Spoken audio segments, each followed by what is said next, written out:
Ladies and gentlemen, the President of the Republic of the Philippines, His Excellency Ferdinand R. Marcos Jr.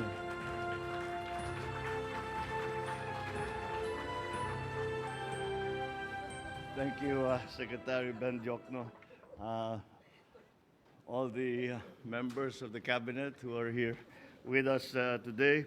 Uh, Coming home, accompanying us was, of course, our former president and now majority floor leader, President GMA, and the Speaker of the House, Speaker Martin Romualdez, the Executive Secretary, Chief Luke, who is, and of course, our ever-present welcoming committee, Pasay City Mayor Imelda Calixto Rubiano,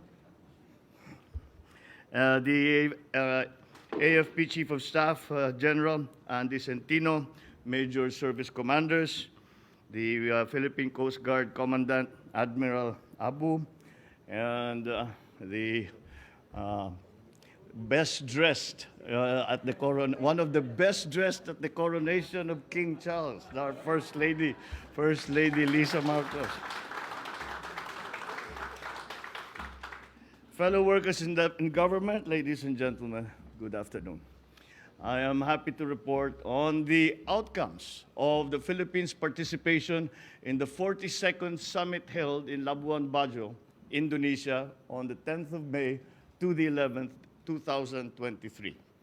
During our meeting with the ASEAN leaders, I emphasized the importance of upholding the international rules-based system which has underpinned regional security, peace, and order in our region. I expressed our commitment to the principles of free trade and the multilateral trading system, called for enhanced support for nano businesses, MSMEs, and their integration into the global economy. We continue to work towards long-term food and energy security and to address the impacts of climate change, amongst other things.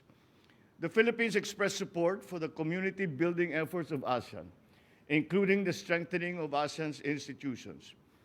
The leaders also discussed regional and international developments. During the discussions on the situation in Myanmar, I called for Myanmar to adhere to the 5-point consensus and express support for Indonesia's enhanced initiatives in the implementation of the 5-point consensus. We also came to an agreement that we would adjust our approach on the situation in Myanmar and to try to engage Myanmar at every level and to all the political factions that are active and are involved in that crisis situation in Myanmar. We came to this conclusion simply because we say what we have done. We have laid out the 5 points of consensus and we put it forward to Myanmar, but it has been 2 years and there has been no movement. And we decided we must try, we must do it another way.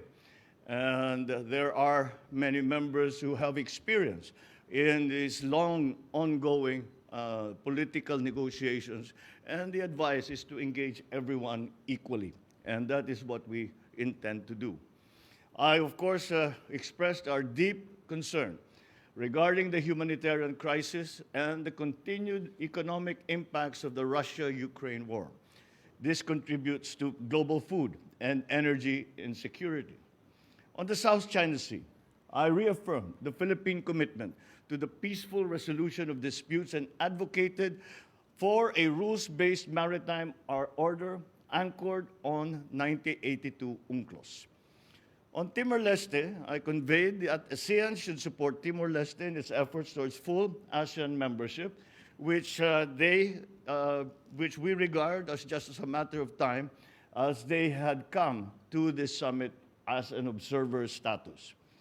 I participated in leaders' interfaces with the ASEAN leaders, with the ASEAN Inter-Parliamentary Assembly, and the representatives from the ASEAN Business Advisory Council, the ASEAN Youth, and the high-level task force on the ASEAN Community Post-2025 Vision.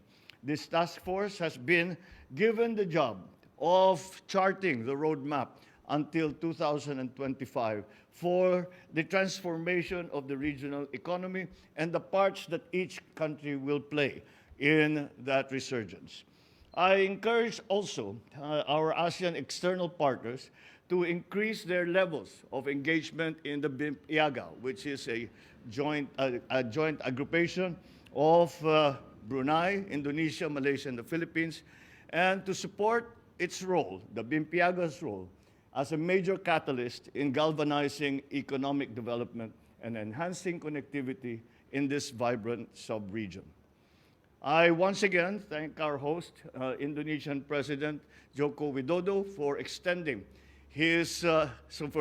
such hospitality to our delegation. I look forward to continue working with the chair, Indonesia, and other ASEAN member states, as well as ASEAN's external partners for the 43rd ASEAN Summit and related summits, which will happen in September of 2023 in Jakarta.